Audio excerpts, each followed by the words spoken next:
Hello everyone, how are you all? I hope you all are very good. Let's start the new chapter today of class 7 science, that is chapter number 9 about time and motion. Let's start and learn about these two very important concepts which we use or which we come through in our daily life. Alright? Chalo. Let's start the chapter. So first of all, we have the topic that is measurement of time. See. In our everyday life, all our activities throughout the day are time bound. है ना? हमारी हर रोज की life में हमारी सारी जितनी भी activities आप परफॉर्म करते हो डे टू डे वो सारी टाइम बाउंडेड होती है. जैसे कि स्कूल आपका एक पर्टिकुलर टाइम पे स्टार्ट होता है, एक गिवन टाइम पे आप मॉर्निंग में उठते हो, आपको एक फिक्स इंटरवल ऑफ टाइम दिया जाता है एग्जाम पेपर को फिनिश करने के लिए. आपके फेवरेट मैच और प्रोग्राम जो है वो टीवी पे एक पर्टिकुलर टाइम पे आते हैं. So every activity is time bound. So from the moment we get up in the morning to the time we go to bed we do innumerable things for which we need to know the time, right? So our life, हमारी life जो है time basis पे ही run करती है. Have you ever wondered कि how this world was when there was no clocks and watches? ठीक है, जब क्लॉक्स एंड वॉचेस नहीं हुआ करती थी तब ये वर्ल्ड कैसा था? See, they have given you that human beings have felt the need. Human beings को क्या? टाइम को मेजर करने की जो जरूरत है वो महसूस हुई थी सिंस एशियन टाइम्स ओनली. ठीक है, एंड टाइम मेजरमेंट के थ्रू आप अपनी लाइफ को रेगुलेट कर सकते हो एक पैटर्न में. अर्ली ह्यूमन बींग्स इस टाइम को मेजर करते थे नेचुरल फिनोमिनास को ऑब्जर्व करके जो कि एक रेगुलर इंटरवल्स पे होते थे, जैसे कि sunrise and sunset, season change, movement of heavenly bodies including sun, moon, stars, etc. So क्या करते थे उस टाइम पे लोग? डिफरेंट ऑब्जेक्ट की शेडोज को ऑब्जर्व करते थे जो ग्राउंड पे बन रही हैं एंड उनको ऑब्जर्व करते थे कि वो ड्यूरिंग द डे टाइम कैसे चेंज होती रही. ठीक है, क्योंकि अर्थ के रोटेशन एक पीरियोडिक मूवमेंट था तो शेडोज भी टाइम के साथ मूव करती थी एंड स्मॉल या बिग होती जाती थी. अब ऑब्जर्वेशन के बिहाव पर ही अर्ली ह्यूमंस को टाइम का कंसेप्ट समझ में आया. ठीक है, दे कुड ऑब्जर्व कि ये इवेंट्स जो हैं एक रेगुलर इंटरवल पे रिपीट होते हैं.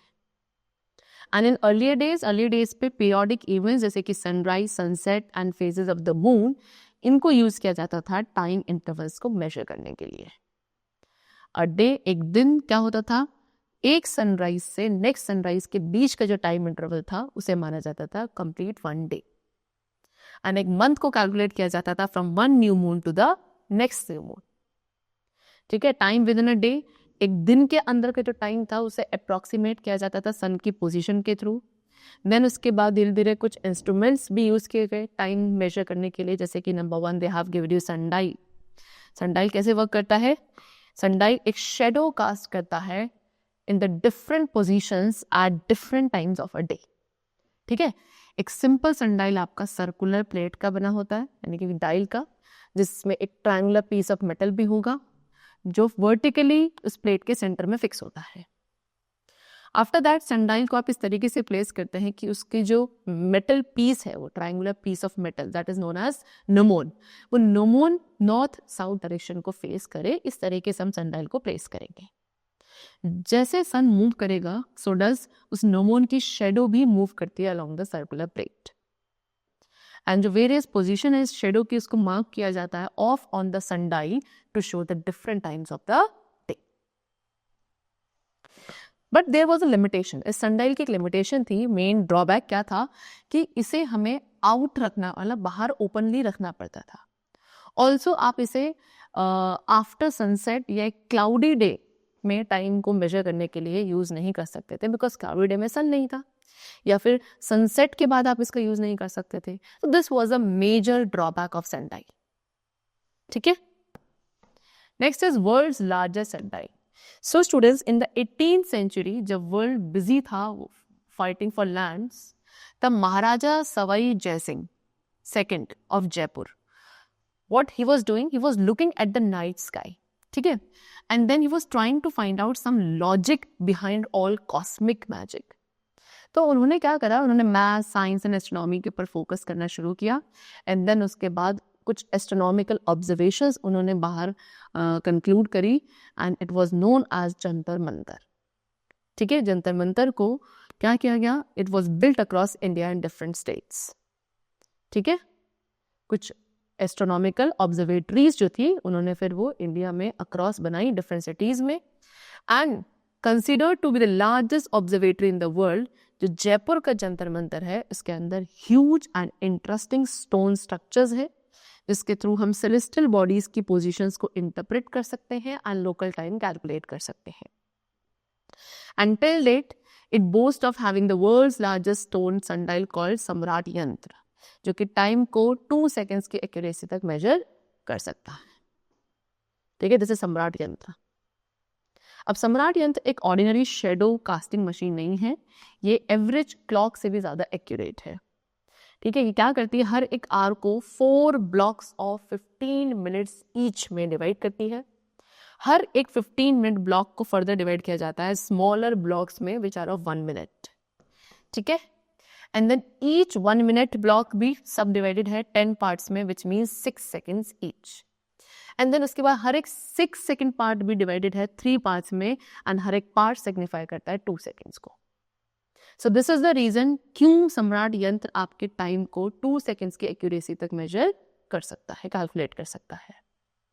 इसके अलावा ऐसे ऑब्जर्वेटरीज को महाराजा ने 4 अदर लोकेशंस पे भी बनवाया of India, that is in Delhi, Ujjain, Varanasi and Mathura. Alright, चलो now the next we have what, water clock.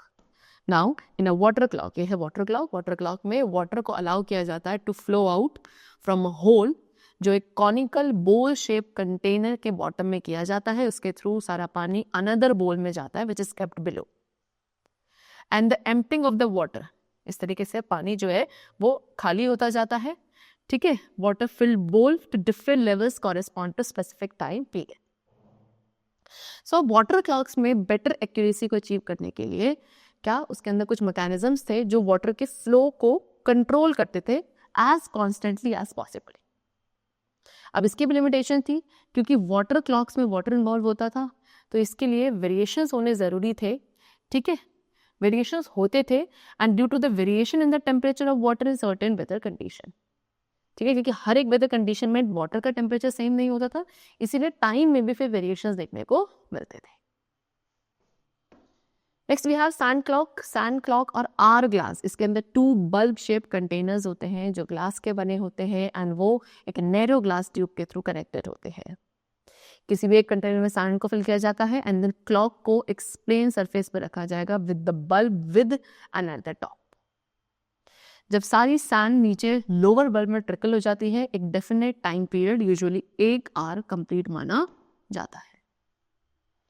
Next we have candle clock. Candle clock में कैंडल का यूज किया जाता है विद नेल्स जो एक फिक्स्ड गैप में रखी जाती है, एंड ये कैंडल जो है मेटल प्लेट पे रखी जाएगी। जैसे कैंडल को आप बर्न करोगे एंड कैंडल जब एक पॉइंट पे बर्न हो जाती है जहाँ पे एक नेल को फिक्स किया गया है, वो नेल क्या होगी वहाँ पे उस मेटल प्लेट में फॉल हो जाएगी, जिससे एक साउंड प्रोड्यूस होगी and this will happen at regular interval.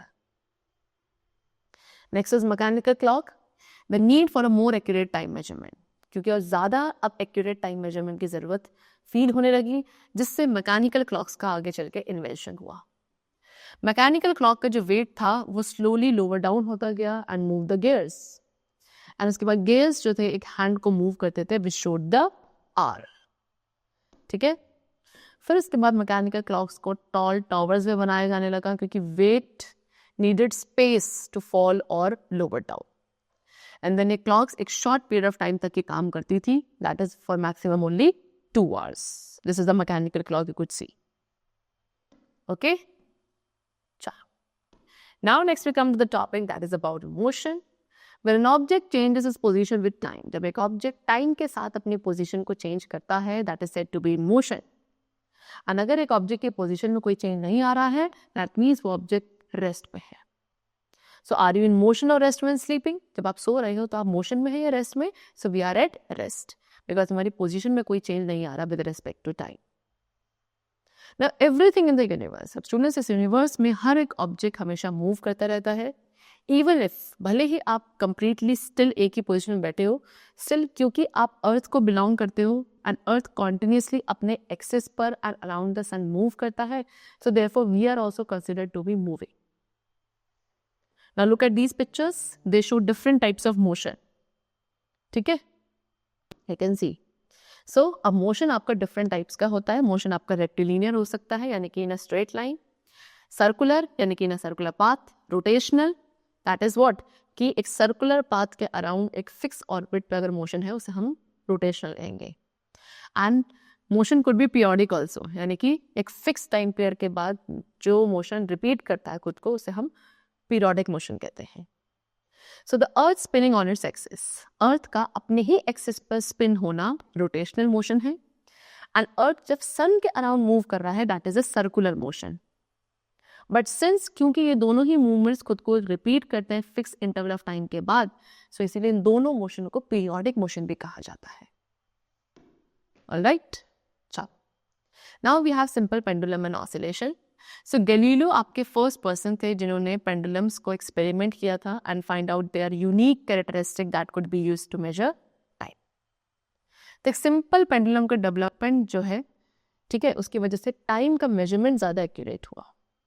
ठीक है, हम पेंडुलम क्लॉक्स को रीड करते हैं जिनको डिस्कवर किया गया था टाइम कैलकुलेट करने के लिए। सिंपल पेंडुलम के अंदर एक रॉड या एक थ्रेड होती है जो एक पाइवट पॉइंट के साथ अटैच्ड है to a rigid support and एक स्मॉल मास यानी कि एक मेटल बॉब होता है इसके अदर एंड पर।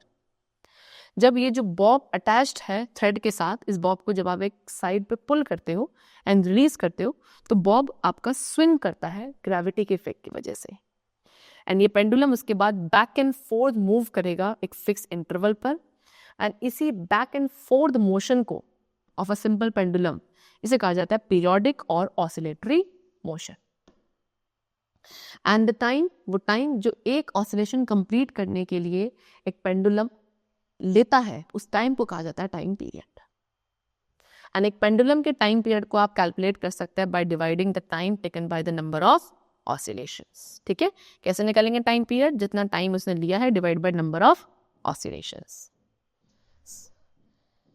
Okay, see they have given an example over here. तो एक सिंपल पेंडुलम है जो 35 सेकंड्स का टाइम पीरियड ले रहा है 20 ऑसिलेशंस को कंप्लीट करने के लिए।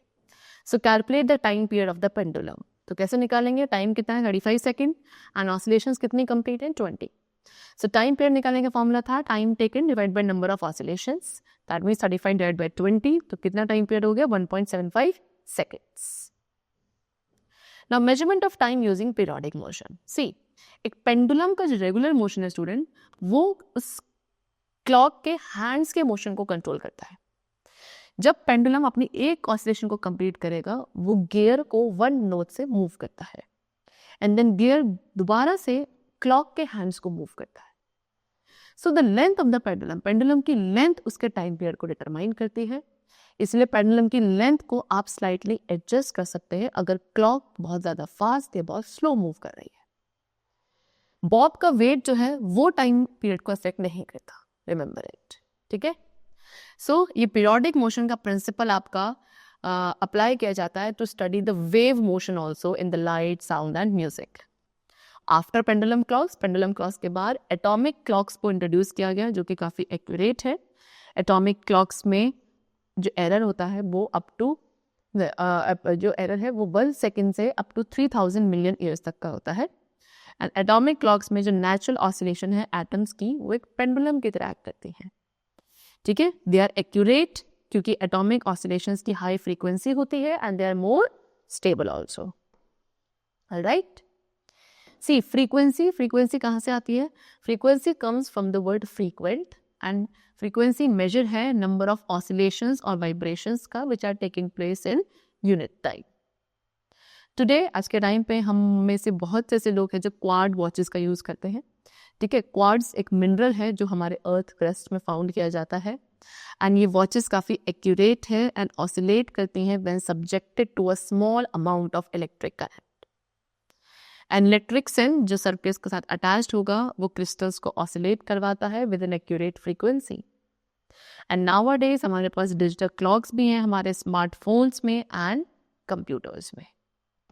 ठीक है, सी द बीप साउंड, जो बीप साउंड रिले करी गई थी दूरदर्शन टेलीविजन के थ्रू, है ना, दूरदर्शन टेलीविजन चैनल था। ठीक है, इन्होंने just before the national news bulletin एक बीप साउंड को रिले किया था जो कि एक्चुअली एक मैग्नीफाइड साउंड थी एटॉमिक क्लॉक की at the national physical laboratory which is in New Delhi. Next we have Greenwich mean time. See essentially mean time क्या है? मीन टाइम आपका क्लॉक टाइम होता है rather than solar time, that is astronomical time. अब solar time student through out the year vary करता है, ठीक है, as the time interval between the sun crossing the set meridian line changes. But each day जो है, जो clock major करता है, उसकी सेम लेंथ होती है equal to the average length of a solar day. So ये वे है क्या करने का, टाइम को स्टैंडर्डाइज करने का, रेगुलराइज करने का, so that we can all know exactly what time it is for our location. ये किसी भी पर्सन की लोकेशन पर क्या टाइम है exactly. And from 1884 until 1972 GMT आपका इंटरनेशनल स्टैंडर्ड था सिविल टाइम का. GMT means Greenwich mean time. वो लोकल टाइम जो ग्रीनविच यानी कि लंदन में है, which is situated on the prime meridian 0 degree longitude. दो क्योंकि अब इसे कोऑर्डिनेटेड यूनिवर्सल टाइम UTC के थ्रू रिप्लेस कर दिया गया है, स्टिल ये एक लीगल टाइम है ब्रिटेन में in the winters and some countries in Africa and Western Europe, including in Iceland, all year around. Okay? So ये एक बहुत सिंपल मैप है. काफ़ी सारे land time zone lines very करते हैं so that each country can have a manageable time system. Now next we have what unit of time. See students, अब internationally जो accepted unit है time की, that is second. एक day को 24 hours में divide किया जाता है. फिर each hour containing 60 minutes with each minute containing 60 seconds. So basically 1 mean solar day में 24 आवर्स होते हैं, 24 इंटू 60 मिनट्स होते हैं, एंड 24 इंटू 60 इंटू 60 सेकेंड्स होते हैं, that is 86,400 seconds. So 1 second किसके इक्वल हुआ? 1/86,400 मीन सोलर डे के. इसीलिए जो ऐसा यूनिट है टाइम की, वो कितनी है? सेकेंड. अब टाइम को लिखने के 2 वेज होते हैं इन अ डे, यानी कि 12 hour method and the other is 24 hours method. 12 hour method में स्टूडेंट्स जो पीरियड होता है 12 आवर्स का फ्रॉम मिडनाइट टिल नून, वो डिनोटेड किया जाता है as AM, that is ante meridian. And then the period है 12 आवर्स का फ्रॉम नून टू मिडनाइट, उसे आप डिनोट करते हैं as PM, that is post meridian. So as per 12 hour method 8 AM क्या होगा? 8 o'clock होगा मॉर्निंग में, एंड 8 PM है 8 o'clock एट नाइट. अब 24 आवर मेथड में टाइम कॉन्टिन्यूसली जो है चलता रहता है 0 hour 0 मिनट से 24 आवर्स तक without using the abbreviations AM और PM. ठीक है, 18 आवर का मतलब होता है 5 PM in the evening, and इस 18 आवर्स का मतलब होगा 18 minutes pass 12 o'clock at night. Railways and airports जो है 24 आवर क्लॉक का यूज करते हैं.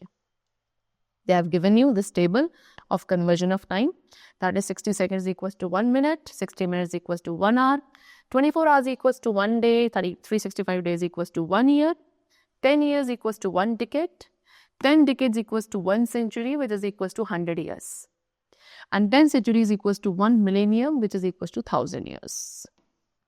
All right. Now next we have the topic speed. So while crossing a road, एक रोड क्रॉस करते हुए आप एस्टिमेट कर पाते हैं कि हाउ फास्ट और slow the vehicles are coming towards us. Then we decide, इसके बाद हम डिसाइड करते हैं कि हमें रोड को क्रॉस करना है या नहीं. सो ये जो आइडिया है ऑफ हाउ फास्ट और slow can an object is moving, इसे फाउंड किया गया था by the distance it covers in a unit time, जिसे हम कहते हैं speed of the moving object.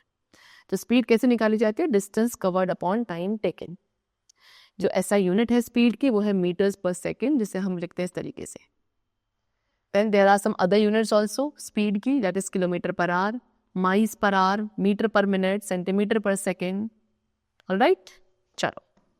So now they have given an example. See first of all the nerve impulse. हमारी body में जो नर्व इम्पल्स मूव करते हैं students, वो अबाउट 100 मीटर पर सेकेंड की स्पीड के साथ ट्रैवल करते हैं. Now example they have given you कि हमें एक स्पीड जो है बाइक की स्पीड कैलकुलेट करनी है, which covers 50 kilometre in 2 hours. तो स्पीड का formula distance upon time. Distance is 50, time is 2 hours, so 50 by 2 equals to 25 kilometre per our is the speed of the bike. Example 2, अब यहाँ पे हमें speed calculate करनी है of 2 cars, car A and car B in unit time और 1 hour. जब car A आपके 60 kilometre cover कर रही है 2 hours में, एंड कार बी 105 किलोमीटर का डिस्टेंस कवर कर रही है 3 आवर्स में। स्पीड निकालने के बाद यू हैव टू टेल कि which of the two car is moving faster. सबसे पहले कार ए की बात करते हैं जो 2 आवर्स में 60 किलोमीटर डिस्टेंस को कवर कर रही है। तो टाइम स्पीड का फॉर्मूला है डिस्टेंस अपॉन टाइम, तो 60/2 कितना हो गया, 30 किलोमीटर पर आवर स्पीड है कार ए की। सिमिलरली कार बी की स्पीड निकालेंगे, डिस्टेंस उसका था 105, टाइम था 3, तो 105/3 will be equal to 35 kilometre per hour. तो 30 किलोमीटर पर आवर स्पीड है कार ए की and 35 kilometre per hour speed है कार बी की। सो स्पीड कैलकुलेट करके वी कैन से कि car B is moving faster as compare to car A. Examples वही, distance है 2 station का 120 kilometre and एक ट्रेन 4 आवर्स का टाइम ले रही है इस डिस्टेंस को कवर करने के लिए। So now you have to calculate the speed of the train during this journey. So total distance है 120 किलोमीटर, टाइम है 4 hour, formula distance upon time 120/4 that is 30 kilometer per hour is the speed of train. Now next we come to uniform and non-uniform motion. See, if an object moves along a straight line with a constant speed, that means the body covers equal distance and equal interval of time, then the body is said to be in uniform motion. What they're saying? क्योंकि object एक straight line पे move कर रहा है constant speed के साथ, यानी कि इक्वल डिस्टेंस कवर कर रहा है इक्वल इंटरवल ऑफ टाइम में, तो उस ऑब्जेक्ट को कहा जाएगा कि वो यूनिफॉर्म मोशन में है। ठीक है, लेकिन अगर एक ऑब्जेक्ट स्ट्रेट लाइन पे मूव कर रहा है वेरिंग स्पीड से, यानी कि अनइक्वल डिस्टेंस कवर कर रहा है इक्वल इंटरवल ऑफ टाइम में, या इक्वल डिस्टेंस कवर कर रहा है अनइक्वल इंटरवल ऑफ टाइम में, देन द ऑब्जेक्ट और the body is said to be non uniform motion. Example, एक कार है जो 100 किलोमीटर ट्रैवल कर रही है यूनिफॉर्म स्पीड के साथ और 40 kilometre per hour, and the next 125 kilometre का डिस्टेंस उसने कवर किया एक uniform speed 50 kilometre per hour से। So they have asked you कि find the average speed of the car. So as we all know कि car ने अपनी journey 2 parts में कंप्लीट करी। कैसे? पहले उसने डिस्टेंस कवर किया 100 किलोमीटर का, स्पीड थी 40 किलोमीटर पर आवर की, तो टाइम कितना हो गया, टाइम होगा आपका distance upon speed that is 100/40 equals to 2.5 hours. Similarly second part में उसने डिस्टेंस कवर किया 125 किलोमीटर का एंड स्पीड थी 50 kilometre per our.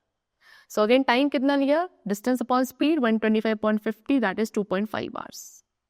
So total distance कितना हुआ, 100 + 125 दैट इज 225 किलोमीटर का टोटल डिस्टेंस कवर किया गया है कार के थ्रू, एंड टाइम लिया 2.5 + 2.5 आवर दैट इज 5 आवर्स का टाइम। तो एवरेज स्पीड का फॉर्मूला होता है total distance upon total time. तो total distance 225 upon total time is 5, तो एवरेज स्पीड होगी 45 किलोमीटर पर। ओके, चलो now next topic we have is distance time graph. So the motion of an object, अब एक object के motion को आप represent कर सकते हो डिस्टेंस टाइम ग्राफ के थ्रू। ठीक है, जो ग्राफिकल रिप्रेजेंटेशन होती है वो एक ऑब्जेक्ट के मोशन के इंटरप्रिटेशन को और ज्यादा इजी एंड इंटरेस्टिंग बनाती है। So basically we have 2 types of graph, line graph and bar graph. First of all we have line graph. So distance time graph में डिस्टेंस हमेशा y एक्सिस पे लिया जाता है एंड टाइम x एक्सिस पे। So now let us depict the motion of car A through a distance time graph, and for this we have to follow the given steps. So यहाँ पे आपको car A given है जो 9:45 AM पे अभी rest पे थी, 10 पे उसने 10 किलोमीटर का डिस्टेंस कवर किया, 10:15 AM पे उसने 20 किलोमीटर का। सो इस तरीके से हर 15 मिनट में यू कुड सी कि वो 10 किलोमीटर का डिस्टेंस एक्सिस में कवर कर रही है। सो एक ग्राफ पेपर पे आपको टाइम लेना है x एक्सिस पे एंड डिस्टेंस को शो करना है y एक्सिस पे, राइट? आफ्टर दैट आप डेटा को एनालाइज करेंगे एंड एक प्रॉपर चॉइस लेंगे स्केल की फॉर टाइम एंड डिस्टेंस। जैसे कि एक्स एक्सिस पे हमने 1 यूनिट ले लिया 15 मिनट्स का एंड वाई एक्सिस पे हमने 1 यूनिट ले लिया 10 किलोमीटर का। ठीक है, आफ्टर दैट आपको ग्राफ पे सारे पॉइंट्स को प्लॉट करना है जहाँ पे vertical and horizontal lines meet होंगी as they have shown below. Alright, इस तरीके से you will mark all the points and then you will join the points, सारे points को आप join कर देंगे। So we'll get the graph somewhat like this, इस तरीके से। So यहाँ पे जो ग्राफ आपको मिला है यूनिफॉर्म मोशन का वो एक स्ट्रेट लाइन है। ठीक है, that means what कि यूनिफॉर्म मोशन का जो ग्राफ होता है डिस्टेंस टाइम ग्राफ वो कैसा होता है, स्ट्रेट लाइन होता है। Now let us make the distance time graph for car B जो कि एक नॉन यूनिफॉर्म मोशन को डिस्क्राइब कर रही है। You can see यहाँ पे ये आपको डेटा गिवन है एक कार बी जो नॉन यूनिफॉर्म मोशन से ट्रैवल कर रही है, इसको हम प्लॉट करेंगे। तो वही सेम स्टेप्स आपको फॉलो करने हैं जो आपने पहले वाले ग्राफ के लिए किए थे, and then you will get the following graph. इस तरीके से आपको यहाँ पे ग्राफ मिलेगा कार बी का, एंड यू कैन सी कि नॉन यूनिफॉर्म मोशन का जो ग्राफ है वो स्ट्रेट लाइन शो नहीं कर रहा है। ऑलराइट, ठीक है। Then the second type of graph we have is bar graph. So distance time graph को students हम पाई चार्ट की फॉर्म में एंड बार ग्राफ की फॉर्म में भी बना सकते हैं। बार ग्राफ जो है representing the motion of car A and car B are shown है। ये बार ग्राफ है कार ए का, ठीक है, data is same which we have taken, है ना। ये बार ग्राफ है यूनिफॉर्म मोशन यानी कि कार ए का, एंड ये बार ग्राफ है कार बी का जो कि नॉन यूनिफॉर्म मोशन से ट्रैवल कर रही थी, ठीक है। The chapter is completed. This was all about time and motion which we have completed over here. And I hope that you must have understood it very carefully. Now let's meet in the next session with a new topic. Till then, keep learning well and thanks to all.